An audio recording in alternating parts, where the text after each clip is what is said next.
वर्धा के नालवाड़ी के नागसेन नगर इलाके में नरबली के उद्देश्य से एक 12 वर्षीय लड़के को कुएं में धकेलने की सनसनीखेज घटना घटी है। लड़के द्वारा परिवार को बताने के बाद पुलिस में शिकायत दर्ज की गई और शहर पुलिस में मानव बलि और अघोरी प्रथा और जादू टोना निवारण अधिनियम 2013 के तहत मामला दर्ज किया गया।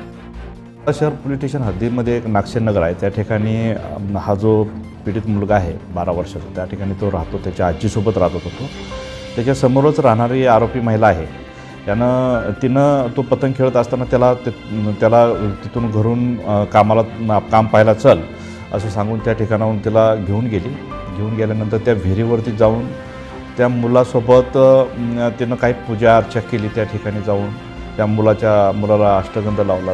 विहिरीवरची घटना आहे, त्या विहिरीवरती तिनं हे केलं आणि त्या ठिकाणी काही जादू टोण्यासारखे काही प्रकार केले त्या ठिकाणी तिनं। आणि त्यानंतर ते करत असताना तिनं अचानकपणे त्या मुलाला त्या विहिरीमध्ये ढकलून दिलं आणि ती विहीर साधारणपणे 40 फूट खोलीची विहीर आहे, त्याच्यामध्ये 25 फूट पाणी आणि 25 फूट वर आहे, तर तो 15 फूट वर आहे। तर तो मुलगा विहिरीतून पाण्यात पडल्यानंतर त्या ठिकाणी त्याला एका लाकडी प्लेटचा सपोर्ट भेटला आणि त्याच्यानंतर तो तेथील पाईपसोबत असलेल्या दोराच्या साहाय्यानं तो वरती आला।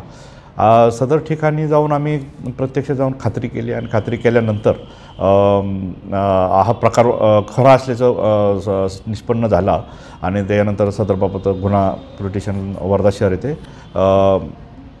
गुन्हा नोंद करण्यात आलेला आहे। अंधश्रद्धा निर्मूलन समिती त्याचप्रमाणे इतर NGOज यांच्यामार्फत अशा प्रकारचे जे घटना असतात या संदर्भात मोठ्या प्रमाणावरती जनजागृती होणं आवश्यक आहे। लोकांना या बाबतीमध्ये माहिती करून देणं आवश्यक आहे आणि अशा प्रकारचं जर समजा कोण इसम अशा प्रकारचे जे काय अनिष्ट आणि अघोरी प्रथा जर समजा आचरणात आणत असेल तर त्याच्या विरुद्ध कारवाई करण्यासाठी पोलीस स्टेशन येथे माहिती देणं आवश्यक आहे।